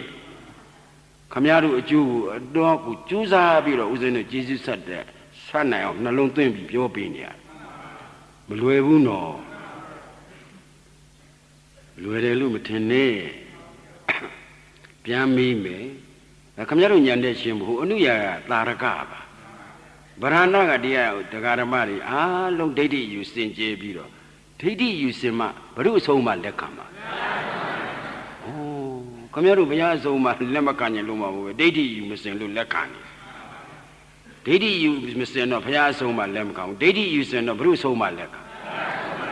Ah, Piazoma Lecana Bogoa, see the Lambo Yamala, Chanda the Lambo Yamala. Ah, Megan Lanzura, Iga no Mego. The John de Key name, Uyamanaya Matia, the Naban Chanda, a Yabu Lambo Yaw. Davian Camino Naban Yauchin Lucia, Megan Lambo Demapo. Megan Lambo Dechi, Bruce Homa Leca. Piazoma Lecanya Nebo, Bay you sing on lower. Daddy you sing in Banale on lower. A quajabu. ဒါကြောင့်ဒီပရိစ္ဆသမုပ္ပါကိုနိဗ္ဗာန်သွားမြေဖို့လို့ဆရာတော်အမိန့်ရှိတာအမတန်တင်းတဲ့စကားကြီးနော်အနည်းရှိရတစ်ထောင်မှဆရာကောင်းတယောက်ပေါ်တာတသက်နဲ့တကူတသန်တရားနဲ့တဏှာနဲ့နာစမ်းပါဆိုတာဦးဇင်းတို့တရားဓမ္မကြီးတာမြင်ညလို့မယူနဲ့နော်တာမြင်ညလို့ယူမိုးချိုးပြစ်တာတဲ့နာမယ်မိုးချိုးပြစ်တာတဘွားတည်တာဒီဒိဋ္ဌိအယူမစင်ရင်ခမည်းတော်ဘဝအရေးအတွက်မရှိအောင်သိမှာအယုတ်တောင်လို့ပေါ်အောင်သိမှာခေါ်မှမဲ့တာမြင်ညမမှတ်နဲ့နော်ဒါခင်မောင်သိန်းတို့အမတန်ရေးနီးနီးနဲ့ငါကျေးဇူးဆနေတာပြန်မေးမယ်ဒါတွန်းဟောလို့မဖြစ်ဘူးဒိဋ္ဌိယူဟုတ်လားအလုံးဖြည့်ပေးပါခမည်းတော်ဒိဋ္ဌိယူစင်ဖို့ရတယ်ကျွတ်တော့လမ်းခင်းပေးရတယ်တတ္တဝါသိရင်ဖြစ်သေးသလားလို့အနုရတာကမေးတော့ဂိုင်းပဲလို့ဖြည့်မလဲဖြည့်စရာမရှိဖြည့်စရာမရှိတာအကြောင်းကျိုးနဲ့တခါတည်းခိုင်လုံမှဖြစ်မယ်သူများပြောလို့ဖြည့်စရာမရှိတဲ့အဖြေမျိုးနဲ့မဖြစ်ဘူးဘာလို့ဖြည့်စရာမရှိတာလဲတတ္တဝါမရှိလို့ဖြည့်စရာမရှိတတ္တဝါမရှိလို့ဖြည့်စရာမရှိဘူးဆိုတဲ့အဖြေမှန်ထွက်လာတာဒီဘယ်တရားပေါ်ဉာဏ်ရှင်းလို့ပုဂ္ဂိုလ်တ attva စိတ်သုံးနဲ့ပရိစ္ဆသမုပ္ပါဓမ္မဆက်လဲလိုက်တာသိလိုက်တာနဲ့အဖြေမှန်ထွက်သွားအဲ့ဒီပရိစ္ဆသမုပ္ပါပုဂ္ဂိုလ်တ attva စိတ်သုံးနဲ့ဓမ္မဆက်လဲတာသိလို့ဖြေစရာမရှိဘူးဆိုတော့ဘယ်ဒိဋ္ဌိအယူစင်သွားဒါမေတ္တာဘုရားအယူပဲကတ္တရဒိဋ္ဌိအယူမစင်ဘူးလားဒိဋ္ဌိအယူစင်တော့မှဘယ်လမ်းပေါ်ရောက်ဟာမဲ့ခင်လမ်းပေါ်ရောက်တဲ့ပုဂ္ဂိုလ်ဟာတော့တကြောင်နဲ့တခရီးတဲ့နဲ့မအိုရမနာရမသေးရဖြစ်တဲ့နိဗ္ဗာန်မရောက်ဘူးလားခင်ဗျားတို့နိဗ္ဗာန်ရောက်ခြင်းစူတောင်းရမှာလားဒိဋ္ဌိအယူစင်ကြင်အောင်လုပ်ရမှာလားဒါကြောင့်ကုသိုလ်ရယုံမနာပါနဲ့ကွာကိုတို့ကကိုသိမ့်ခြင်းလို့နာတယ်လို့ဆုံးပြလိုက်စမ်းပါမတရားနာလေကုသိုလ်ရတယ်ဆိုတော့အမိုက်လဲလေကုသိုလ်ရတာရုပ်စဉ်တယ်လေကုသိုလ်ရတာပဲဆရာတော်အမိန့်ရှိတာပါနော်ဘုန်းကြီးများကသူ့ဥပနိဒေယအတိုင်းပြောတာကုသိုလ်ရတာလွယ်တယ်ဒိဋ္ဌိယူစင်ဖို့ရအခုခင်ဗျားတို့တရားလာနာတာဘာအယူစင်ခြင်းလို့လာတာဒိဋ္ဌိယူစင်တော့ဘုရုဆုံးမလက်ခံဘုရားဆုံးမလက်ခံတော့ဘယ်လမ်းပေါ်ရောက်ဟာမဲခင်လမ်းပေါ်ရောက်တဲ့ပုဂ္ဂိုလ်ကအကွေ့အကောက်ရှိတာလားအဖြောင်ခရီးရောက်သွားတာလားအဖြောင်ခရီးဆိုတော့တကြောင်နဲ့တခရီးတဲ့နိဗ္ဗာန်မတွေ့ဘူးလားတွေ့တယ်ဒါကြောင့်တမ်းမြင်ညမနာပါနဲ့ကိုဒုက္ခကိုသိမ့်ကြလို့နာတယ်လို့ယူလိုက်စမ်းပါလို့ဆရာတော်အဆုံးမပေးတာရှင်းအောင်ပြောတာပါဒီဘုန်းကြီးကတမ်းမြင်ညပုဂ္ဂိုလ်ပါခမည်းတော်လိုပါပဲမထူးပါဘူးတရားလေ့ကျင့်မှုနှလုံးသွင်းမှုတော့ခမည်းတော်တွေပိုးတာပေါ့ဗျာဒီတရားဟောရမယ်ဆိုတော့ခမည်းတော်ကတော့တရားလဲနာရဲ့စိတ်ကူးကလည်းဒီမကြီးတွေပြန်မဲ့ပုဂ္ဂိုလ်တွေတရားလဲနာရဲ့စိတ်ကူးကလည်းဟိုဓမ္မယုံပြမဲ့ရောက်မှယင်ရိတ်တာတွေကမထွက်မချင်းစိတ်ကူးမရင်နဲ့အဲ့ဒါစိတ်ကူးရလိုက်ရင်မိုးချုပ်ပြစ်တာတဲ့နာသွားခင်ဗျားတို့ဒိဋ္ဌိအယူအတိနဲ့စင်ကြယ်ရင်တဘွားနဘွားပဲဒီဘာတကမပိတ်ဘူးလားဟောမယ်လီနာမြင်ညမဟုတ်ဘူးနော်ဒီကိုဒုက္ခကိုသိဉ္ဇဉ်လို့နာတယ်လို့လာစားမှာကွာကုသိုလ်ရယုံတရားနာမယ်ဆိုမလာခင်းနဲ့မေဆရာတော်ဟောတာခမည်းတော်အတွေ့နာမြင်ညကုသိုလ်လေးယူသွားမှာစိုးလို့ကိုသာသနာမရှိတဲ့အချိန်လဲကုသိုလ်ရတာပဲဗျာကိုဒိဋ္ဌိပြုတ်တဲ့ကုသိုလ်ကသာနာတွင်းမှာဒါလဲဆရာတို့ပေါ်မှာနော်တော့ဘုရင်ဟိုဘွားတဲ့ဒီဘွားကောင်းတယ်ဆိုငါဘကူမှောက်အောင်မှာဆရာမနဲ့တွေ့ရှင်းကိုရှင်းရလားဆရာတော်သုံးတဲ့စကားလုံးတွေအလွတ်နဲ့တဲ့ဖော်ပြောလို့ရှိရင်ကုန်နိုင်စရာမရှိဘူးဒါကြောင့်ဦးဇင်းတို့ဟုတ်လားဆရာတော်ဥပနိဒေယအပိုင်းဥပနိဒေယဥထိဋ္ဌပြောတာပါဒီဥဒ္ဓမသာရညာနဲ့ပြောတယ်လို့မယူပါနဲ့ရှင်းအောင်လို့ပြန်မေးအောင်မေးညာနဲ့ကြံစေခြင်းလို့နော်ရှာရှည်တယ်လို့မယူနဲ့ဘုရားသာနာဘုရားတဆူပွဲမှာဒီယူစင်ကြအောင်လုပ်နိုင်တာဒီယူကလည်းကိုယ့်ဟာနဲ့ကိုယ်စင်ကြအောင်လုပ်နိုင်တာမဟုတ်ဆရာကောင်းသမားကောင်းနဲ့တွေ့မှစင်ကြတာဟုတ်တယ်မဟုတ်လားနတ်တော်ဟာသိရင်ဖြစ်သေးသလားအလုံးဖြစ်ရင်ဖြစ်ဗဇတ်မလုပ်ရင်ဒိဋ္ဌိပဲလားမဖြစ်ရင်ဒိဋ္ဌိပဲလားဘုရားရန်လုံးမဲ့ပုဂ္ဂိုလ်ပဲဒါဒီဂရီချမှာပဲပြန်မေးနတ်တော်ဟာသိရင်ဖြစ်သေးသလားကောင်းလိုက်တဲ့အသံ ကြားလိုက်ရတာသာဓုခေါ်တာတဲ့ဝင်းမြောက်သေးတယ်ဟမ်မောင်ကျော်ကျော်သာဓုခေါ်တာအရန်ခေါ်တာကွာငိုးစားဖြည့်စရာမရှိဘူးဆိုတာတိတ်ဖို့တန်တံမြညာဖို့တန်တဲ့မြူနဲ့ဘုရားစုစုနဲ့တွေ့ပြီမဲ့လေဒီအဖြေမှမရကြလို့ကျုပ်တို့ဒိဋ္ဌိယူမစင်တာနော်ဘာလို့ဖြည့်စရာမရှိပါလဲတတ္တဝါမရှိလို့အဲ့ဒီတတ္တဝါမရှိလို့ဖြည့်စရာမရှိဘူးဆိုတဲ့အဖြေမှန်ဘယ်တရားပေါ်ဉာဏ်ရှင်းလို့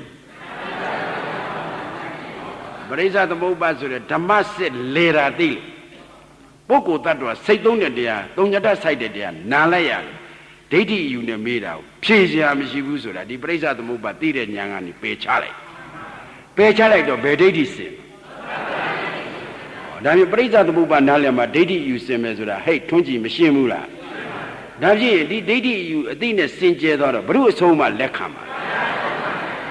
ဘုရားဆိုတာကနှကောမပြောဘဲနဲ့တခေါနဲ့အမှန်ပြောပြီးအတိလွတ်တဲ့လံပြတဲ့ကိုတော်ကြီးဒါဖြင့်ဘုရားအဆုံးမှလက်ခံတဲ့ပုဂ္ဂိုလ်ကအတိရှိတဲ့နေရာရောက်မှာလားအတိလွတ်တဲ့လမ်းပေါ်ရောက်မှာလား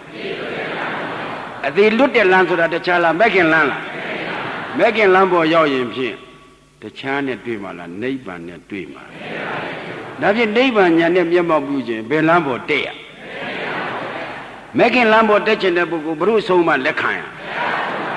ဘုရားဆုံးမှလက်ခံခြင်းတဲ့ပုဂ္ဂိုလ်ကဘယ်အယူပေရဒိဋ္ဌိယူပေခြင်းဘာနာလဲရကျင့်납ပါဒီအဖြေမှန်ထွက်သွားတာခမရတို့စိန်တုတ်ရွှေတုတ်ကောက်ရတာတဲ့အဖို့တန်နေစီပါခမရတို့စိန်တုတ်ရွှေတုတ်ကတော့ကြရန်နီဝိုင်းလာမှာသူကဆိုင်နေ90နဲ့သူငါဒီလောက်ပေးတာမကျင်တော့ငါဒီလောက်မပေးတာမကျင်တော့ဘူးလားဒါကမှယရနာစိတခါတည်းရင်တဲ့ကိုဒိဋ္ဌိမိကိုညှိမ့်ပလိုက်တယ်ကြမ်းတမ်းတဲ့ကိလေသာတော့ညှိမ့်အနုတ္တယကိလေသာတော့ကျုပ်တို့မဲ့နဲ့တတ်ရမှာဟုတ်ရှင်းကိုရှင်းရလားကဲတတ္တဝါသိရင်မဖြစ်တော့ဘူးလားလို့ဒုတိယမမေးဘူးလားဒီမေးကိုဖြေစရာရှိရဘာလို့ဖြေစရာမရှိတတ္တဝါမရှိလို့ဖြေစရာမရှိဘူးဆိုတာဘယ်တရားကဉာဏ်ပေးထားလို့အဖြေမှန်ရတာခန္ဓာပရိစ္ဆသမုပ္ပါနားလည်တဲ့အတွက်အဖြေမှန်ထွက်လာတော့ဘယ်ဒိဋ္ဌိယူစင်လို့ဥစ္စေရဒိဋ္ဌိယူစင်သွားတယ်ဘယ်ဒိဋ္ဌိယူစင်လို့ဒိဋ္ဌိယူစင်လို့ရှိရင်ဘုရုဆုံးမှလက်ခံဘုရားဆုံးမှလက်ခံတဲ့ပုဂ္ဂိုလ်ကဘယ်လမ်းပေါ်ရောက်မဲ့ခင်လမ်းပေါ်ရောက်နိဗ္ဗာန်တည်းဟူသောတရားနဲ့မတွေ့ဘူးလားနိဗ္ဗာန်မေကတအာရမဏပစ္စေနာပစ္စယောလို့ပဋ္ဌာန်းကမလာဘူးလားဒါဖြင့်နိဗ္ဗာန်တွေ့ကျင်တဲ့ပုဂ္ဂိုလ်ဉာဏ်နဲ့မျက်မှောက်ပြုကျင်တဲ့ပုဂ္ဂိုလ်ကဘယ်လမ်းပေါ်တက်ရမဲ့ခင်လမ်းပေါ်တက်ခြင်းဘုရုဆုံးမှလက်ခံရဘုရားဆုံးမှလက်ခံခြင်းတဲ့ပုဂ္ဂိုလ်ဘယ်ယူစင်ကြအောင်လို့ရဒိဋ္ဌိယူစင်ကြခြင်းဘာနာလဲအောင်ကြိုးစား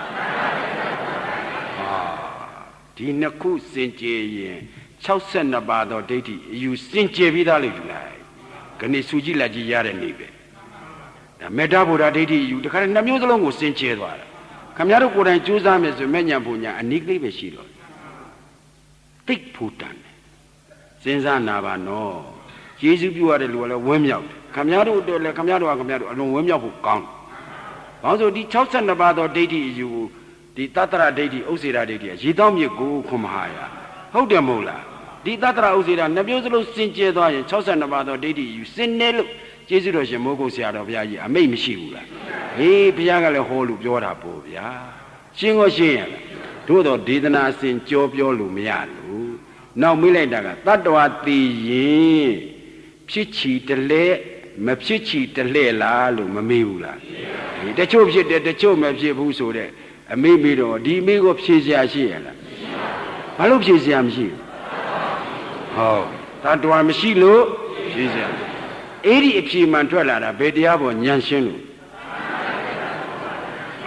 ဒါပြန်ခန္ဓာပရိစ္ဆသမုပ္ပါပေါ်ဉာဏ်ရှင်းလို့ဖြေစရာမရှိဘူးဆိုတဲ့အဖြေမှန်ထွက်လာတော့ဧကိစ္စရတတ္တရဒိဋ္ဌိစင်ကြယ်ပါလေဒိဋ္ဌိယူမစင်ဘူးလားစင်လားဟောဒီကတတ္တဝါသိရင်မဖြစ်တည်မဟုတ်ဖြစ်တည်အောင်လားဆိုတော့နောက်မေးခွန်းကဖြေစရာရှိရလားဘာလို့ဖြေစရာမရှိလို့တတ္တဝါမရှိလို့ဖြေစရာမရှိဘူးဒါဖြင့်ဒီပရိစ္ဆသမုပ္ပါနားလည်သွားတဲ့အတွေ့ပုဂ္ဂိုလ်တ attva စိတ်သုံးပြီးဓမ္မစက်ပေါ်ဉာဏ်ရှင်းတော့တ attva နဲ့မေးဖြေစရာမရှိဘူးဆိုရင်ဒီဖြေဟာကိုဝင်းထဲမှာကြီးကြီးနက်နက်ရှင်းရှင်းလင်းလင်းတာဖြေပြီးဒ ဋ္ဌိယူစင်ကြယ်ပြီးသားလေယူဒိဋ္ဌိယူစင်ကြယ်ပြီးမှခင်ဗျားတို့လှုပ်လို့ရမှာအဲ့တော့ရှင်အနုရာဆက်ကြအောင်ရှင်အနုရာဒီမေးလေးချက်မေးလိုက်တော့နောက်ဆုံးကြသူကဖြေပြီးဘုရားကတော့ဒီအမေးမျိုးဖြေလေးပြောလေးဟောလေးမရှိပါဘူးဘုရားမဟောတာတော့ तू ပြောနိုင်ဘုရားမဟောတာတော့ तू အမှန်မပြောဘူးလားပြောနိုင်ဘုရားတရားနာထားတာကိုဘုရားတရားလာထားတယ်ကိုယ်တိုင်လက်ခန္ဓာညာရောက် तू အလုံးမလုံးဘူးလားလုံးတယ်နော်ဒါတေချာမှတ်ပါဒါဝေသာလိကြီးအထွတ်ရှိတဲ့အကြောင်းဘုရားကိုယ်တော်မြတ်ကြီးသတင်းသုံးတဲ့အခိုက်အနုရာကတက်ကဲမှုကြောင်းနဲ့ဘုရားရဲ့ကြောင်းတော်နဲ့မနီမနူဝေးမှာသတင်းသုံးနေတုန်းဒိဋ္ဌိပရပိုက်တွေကဘုရားမေးရရင်အလွန်ခက်တဲ့တွေ့အခွင့်အလမ်းမလွယ်တဲ့အတွက်အနုရာကိုဂိုင်းဘုရားတပည့်သားဖြစ်နေတော့အနုရာမေးရင်ဘုရားရဲ့ယူဝါဒသိမှာပဲဆိုအသင်တို့ဆရာဖြစ်တဲ့ကောရမကိုရောမြတ်ကြီးကယောက်ျားမြတ်ယောက်ျားမွန်ယောက်ျားကျွန်ယောက်ျားတကူကြီးပါအဲ့ဒီပုဂ္ဂိုလ်ကြီးကတတ္တဝါသိရင်ဖြစ်သေးသလားတတ္တဝါသိရင်မဖြစ်တော့ဘူးလားတတ္တဝါသိရင်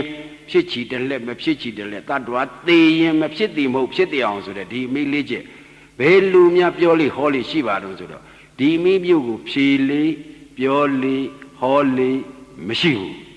ဘုရားမဟောတာတော့ तू အမှန်ပြောလိုက်ပြီးတော့ဒိဋ္ဌိပရပိုက်တွေကသူတို့အလိုကတခုမှမပါဘူးသူတို့အလိုကပါသေးလားမပါဘူးခွန်မကြီးမပါတော့ဩဒီကိုယ်တော်လေးဟာသင်္ကန်းဝတ်တာမကြာသေးရင်လေလူငယ်လူမိုက်ကလေးပဲဒိဋ္ဌိတွေကပရပိုက်တွေကရှင်နုရတာကိုအဖြေမပေးလို့ကသူတို့လိုချင်တဲ့အဖြေမရတော့ဒီကိုယ်တော်လေးသင်္ကန်းဝတ်တာမကြာသေးလို့လူငယ်လူမိုက်ကလေးလည်းဖြစ်မယ်သင်္ကန်းဝတ်တာကြာရင်လေဆံဖို့လို့ကြီးနေတာကြီးပေါင်းကားပဲဟာဘယ်ဘက်မှမလွတ်ပါလားဒိဋ္ဌိရှိတဲ့ပုဂ္ဂိုလ်ကကိုယ်အပြည့်ရှုတာလားသူများအပြည့်ပြောတာလားဟမ်ဒီတဲ့ဒကာကြီးတွေကိုပြောဘူးလားပြောဘူးတာမပြောဘူးတာမေးတာနေတာများတာကိုယ့်ဟာကိုယ်သိမှာပေါ့ဘယ်နဲ့နေပါလေဒီများပါဘယ်နဲ့လုပ်ပြီးတရားချိန်ရမှာဒကာမကြီးတွေကိုယ့်အပြည့်ရှုနော်သူများအပြည့်မပြောနဲ့သူများအပြည့်ပြောရင်ပရိစ္ဆသမုပ္ပါဆက်မယ်ဟောကိုယ့်ဖြစ်ကိုကြည့်လို့ရှိရင်ပေါ်လာဩကိုမိုက်ပြစ်တင်နေတာဟိုအဝိဇ္ဇာတဏှာကအမိုက်တရားကိုသူကတီတောင်းလိုက်လို့ခန္ဓာ၅ပါးပေါ်ရတယ်ဆိုတော့ဒါမိုက်ပြစ်တင်နေတာပေါ့ဟုတ်တယ်မို့လားဒီတော့ကိုယ်မိုက်စာကိုသိရမယ်ဆိုတော့ကိုယ်ခန္ဓာအပြည့်ကိုမြင်အောင်ကြည့်ရမှာအခုတော့ကိုယ်ခန္ဓာအပြည့်မမြင်မဲ့နဲ့သူများအပြည့်ပြောတယ်ဆိုတော့ဒါဒိဋ္ဌိရှိတဲ့ပုဂ္ဂိုလ်ကသူများအပြည့်ကိုကြီးကြီးကျယ်ကျယ်ခန်းခန်းနာနာပြောလို့ရှိတယ်ကိုယ်ပြည့်ကြတော့ဖုံးနေဖိတယ်ဒိဋ္ဌိစင်တဲ့ပုဂ္ဂိုလ်ကကိုယ်ပြည့်ဝန်ခံတယ်သူများအပြည့်မပြောဘူးခမသေးချာမဒိဋ္ဌိရှိတဲ့ပုဂ္ဂိုလ်ကကိုယ်ပြည့်ကြတော့ရှိတဲ့ပုဂ္ဂိုလ်ပါဆိုမေးလိုက်ခါမှာပိုးဆိုးသွားပြီမောင်ကြော်ကြော်ဒိဋ္ဌိရှိတဲ့ပုဂ္ဂိုလ်ကကိုယ်ပြည့်ကြတော့ဖုံးနေဖိတယ်သူများအပြည့်ကြတော့ကြီးကြီးကျယ်ကျယ်ခန်းခန်းနာနာယုတ်တိယုတ်တာနဲ့ပြောမယ်ရှင်းအောင်လို့ဒိဋ္ဌိပြောတာနော်ဒိဋ္ဌိအပြည့်ပြောတာဘယ်သူတွေပြောတာတွေမပါဘူးဒိဋ္ဌိပြုတ်တဲ့ပုဂ္ဂိုလ်ကတော့ကိုယ့်အပြည့်ကိုဝန်ခံတယ်သူများအပြည့်ကိုမပြောဘူးဒီကမကြီးဒီစကလုံးတစ်လုံးတော့ခင်ဗျားတို့မှတ်မိအောင်ယူသွားအိမ်ရောက်ရင်သူများအပြည့်ပြောမယ်ဆိုမင်းဒိဋ္ဌိရှိနေတယ်မင်းအပေသွားအပေမရောက်သေးခင်ရတယ်ကိုယ်တည်းအပေဒေဦးကြီးလုံနေသလားကိုမြည်တွန်တောက်တိပေးစမ်းပါဘုန်းကြီးအိမ်လိုက်ပြီးတော့ဆုံးမနိုင်တာမဟုတ်ဘူးဒီလာတဲ့အခိုက်ပြောလိုက်ရတာရှင်းရှင်းရလားကိုရှိတဲ့အပြစ်တော့ဝန်ခံရမယ်သူများအပြစ်တော့မပြောနဲ့ဒိဋ္ဌိရှိတဲ့ပုဂ္ဂိုလ်ကကိုယ့်အပြစ်တော့ဖုံးတယ်သူများအပြစ်ကြတော့ကြီးကြီးကျယ်ကျယ်ခန်းခန်းနာနာအထောက်အထားတွေတက်တည်တာရကားတွေနဲ့ပြောလိုက်ရှင်းရှင်းရလားဘယ်လိုရှင်းနေဒါဖြင့်ကိုယ့်အပြစ်ကိုဝေဘာနာနဲ့သူများအပြစ်ပြောတာနဲ့ဗရင်ရများဟောဒိဋ္ဌိကတကယ်မပြုတ်သေးပဲကိုခင်ဗျားတို့အပြစ်မပြောပါဘူးဒီကမကြီးတွေတကယ်ဒိဋ္ဌိကမပြုတ်သေးတော့သူများအကြောင်းလေးပြောရင်ဂရင်တွေ့တယ်တဲ့အောင်မေဒကာကြီးတွေလည်းတူတူပဲလက်ဖက်ရည်ဝိုင်းထိုင်ပြီးတော့မဟုတ်ကဘဟုပြောဒီပြောကိလေသာပွားကားကြီးပြောနေတာဟာကိုယ်ခန္ဓာတွေကဘယ်ဓမ္မလေးပေါ်လာလဲဟာဒုက္ခသစ္စာပေါ်တယ်လို့ ဒီလိုသိရင်ဟောကိုမကိုပြင်းတာဒါဖြင့်တရားဟာအရှာခက်လို့လားတဲ့အသိခက်တာလားတရားကဘယ်တရားပဲရှိတာအသိခက်တာဆရာကောင်းနဲ့မတွေ့တော့လက်ညှို့ညွတ်တဲ့လူမရှိတော့တရားပဲလိုက်ရှာရမလို့လို့ဟိုရှိသလိုဒီရှိသလိုထင်းနေတာအမှန်ကတရားကအသိခက်တာတကယ်သိအောင်ပြောလိုက်တော့ဘေးချင်းစုညာနေတာကြည့်တရားပဲတွေ့ရဟုတ်လားရုပ်တရားတွေ့ခြင်းတွေ့မယ်ဝေဒနာတွေ့ခြင်းတွေ့မယ်စိတ်တွေ့ခြင်းတွေ့မယ်ဒီခန္ဓာ၅ပါးတွေကတစ်ခုခုတွေ့မှာဟာတွေ့လာတဲ့ဓမ္မကိုဟာဒါတရားတွေ့ပြီဝင်းမြောက်ပါတရားမတရားလုပ်တဲ့ဒိဋ္ဌိနဲ့နေခဲ့တာအခုသာနာတွင်းနဲ့ကြုံဆရာကောင်းနဲ့ကြုံထောင်နိုင်တဲ့ညာနာရတယ်တရားကပြလိမ့်မယ်။အော်အခုမှတရားသိတဲ့ညာမျက်လုံးအလင်းရတာ။တရားသိတဲ့ညာမျက်လုံးရင်အရင်ကဒိဋ္ဌိကဖုံးတာတော့ပြတဲ့တရားကိုငါးကြီးလုံနေတာ။ခေါမကြီးမလုပ်ဘူးလားလုံ။လုံပါတယ်ကွာဒိုလည်းလုံခဲ့တာပါပဲ။ဟုတ်တယ်မို့လား။ပုရုဇဉ်ဘွားကလာရတာကြီးပဲခုတော့ကိုယ်တော့ပြောလို့တရားကပြတော့ဟာတရားပါလား။ဒီလိုသိလိုက်ရတာများဝင်လေးသလား။ကိုထိုင်းနေတော့လည်းလုံမဖြစ်ဘူးလား။ရက်နေတော့သွားနေတော့လျှောင်းနေတော့ခင်ဗျားတို့နေရာရွေးတာနဲ့တက်တန်းခေါင်းထဲဝင်သွားမှာစိုးရတယ်မမျိုးတဲ့ဆူတယ်အလုပ်လုပ်လို့မလွယ်ဘူးညကြတော့လေအိတ်လို့ဖြစ်တာအလုပ်တာလုံးမဖြစ်တာသူကဟုတ်လားဟိုဇိရနဲ့နေတဲ့ပုဂ္ဂိုလ်လေဇိရနဲ့မှာရောင်းကျင်တဲ့စိတ်ဖြစ်ဖြစ်ရှုဝယ်သူမျောတဲ့စိတ်ရှုဟိုသူများဆိုင်မေးထိုးခြင်းထိုးခြင်းနဲ့စိတ်ရှုလိုက်မထိုးနဲ့ဟုတ်တယ်မဟုတ်လားသူများအကြောင်းပြောခြင်းတဲ့စိတ်ကလေးပေါ်အဲ့မပြောနဲ့ပြောခြင်းတဲ့စိတ်ကလေးရှုအလွန်ကောင်းပြီဘယ်နေရာဖြစ်လို့တာအတိခက်တာနီးပြီးလူကဲနီးပြီးကောင်းတဲ့ဆရာနဲ့တွေ့တော့ဘယ်ချိန်ဝိပဿနာရှုရမှာလဲခန္ဓာဟောတဲ့အချိန်လိုက်ခမရတို့ခန္ဓာကမဟောတဲ့အချိန်ပြောစမ်းပါခမရတို့မသိတဲ့အချိန်ကအဲ့ဒါနီးကောင်းလုံးနေခုနီးကောင်းပေးတဲ့ဆရာကတော့ဘုရားကြီးနဲ့တွေ့တော့ဟာဝိပဿနာနေရာမရွေးနေကွာအချိန်မဆိုင်နေကွာမင်းခန္ဓာပြတဲ့အချိန်ညာလိုက်ပြီကဲခန္ဓာမပြတဲ့အချိန်ပြောစမ်းဘယ်ချိန်ရှိတစ်ချိန်မှမရှိအများတော့အိပ်ပြောတော့ဘဝင်စိတ်နိုးတဲ့ပြိုင်နေတဲ့ဇောစိတ်ဟုတ်တယ်မဟုတ်လားဒီတော့ဦးဇင်းတို့တရားဓမ္မတွေတရားအရှာခက်တယ်ဆိုတာခမည်းတော်ဆရာကောင်းနဲ့မတွေ့ဘူးအရှာခက်တယ်ဆရာကောင်းနဲ့တွေ့ရင်ခုဟောအသိခက်တာကိုအသိလွယ်အောင်ပြောလိုက်တော့ကိုင်းခန္ဓာတဲ့ဘာနဲ့ညာနဲ့တာကြည့်တရားပဲတွေ့ရပုံသဏ္ဍာန်တွေလက်တွေကောင်းတွေခြေစလုံးတွေမတွေ့စေနဲ့ညာနဲ့တွေ့တယ်ဆိုတာလုံးရတဏ္ဍပေါ်နမိတ်ကင်းစိတ်ပြီးတော့ပရမတ်သဘောဝေနာဆိုတာခံစားတာစိတ်ဆိုတာအာယုံသိတာယောဂပူလိုက်အေးလိုက်လှုပ်လိုက်ငြိမ်လိုက်တောင်းလိုက်တင်းလိုက်ဟာဓမ္မပဲရှိတာပါလားလို့သိလိုက်စမ်းပါဟာဓမ္မနုဓမ္မပရိပတ်တိဆိုတော့သောတာပန်တည်ဖို့ရဒီအချက်အရေးကြီးဆုံးပဲกว่าဘုရားကမဟုတ်ဘူးလားသဗ္ဗရိတတန်တေဝမရဘူးလားတတ္တမသာဝနာမရဘူးလားယောနိသောမနတိကာယမရဘူးလားဟောဓမ္မနုဓမ္မပရိပတ်တိခန္ဓာဟောတဲ့ချိန်ညာလိုက်လေရှင်းရလားရှင်းလဲရှင်းပြီနိုင်လဲစီပြီတော့ကြအောင်စို့